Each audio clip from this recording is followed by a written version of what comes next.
कभी सोचा है कि अगर हमारी डॉक्टर्स को एक सुपर पावर मिल जाए तो कैसा हो?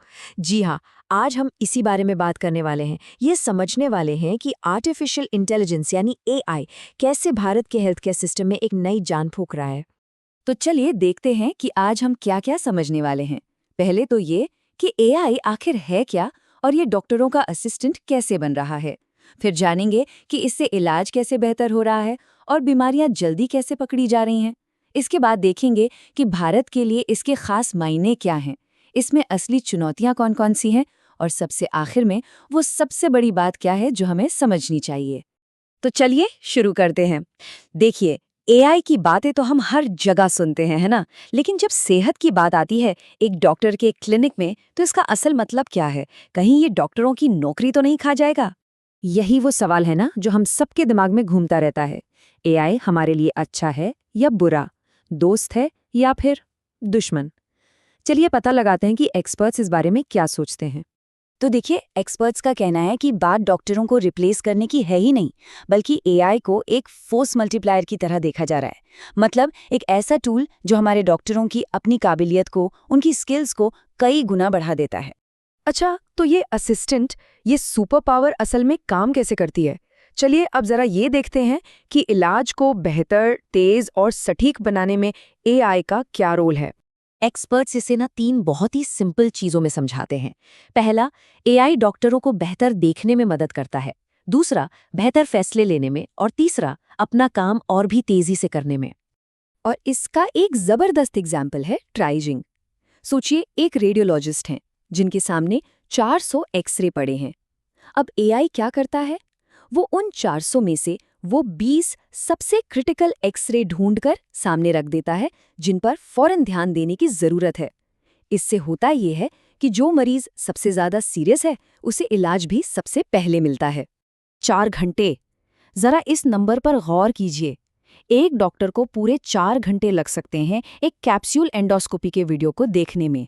ये एक छोटा सा कैमरा होता है जिसे मरीज निगल लेता है, और एआई के वजह से वही 4 घंटे का काम अब सिर्फ 2 से 3 मिनट में हो जाता है।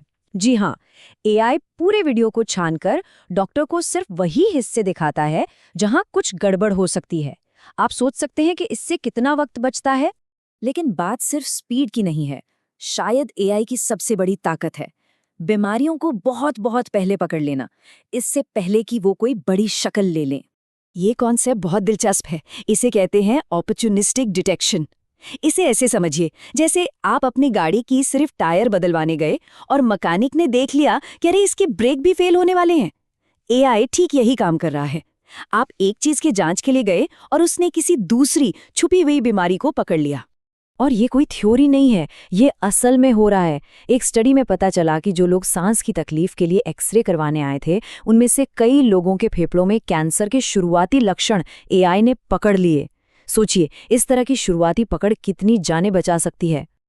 अब सवाल ये है कि ये सब सिर्फ विदेशों की बातें हैं या भारत में भी कुछ हो रहा है? तो अच्छी खबर ये है कि इंडिया में एआई को हमारी अपनी ज़रूरतों के हिसाब से ढाला जा रहा है ताकि हेल्थ केयर देश के हर कोने तक पहुंच सके। जैसे कि एम्स दिल्ली के डॉक्टर्स ने एक ऐसा एआई मॉडल बनाया है जो उन इलाकों में गॉल ब्लैडर कैंसर का पता लगाने में मदद करता है जहां ये बीमारी आम है। ये है टेक्नोलॉजी का बिल्कुल सही लोकल इस्तेमाल। या फिर उत्तर प्रदेश के रोशनी ऐप को ही ले लीजिए।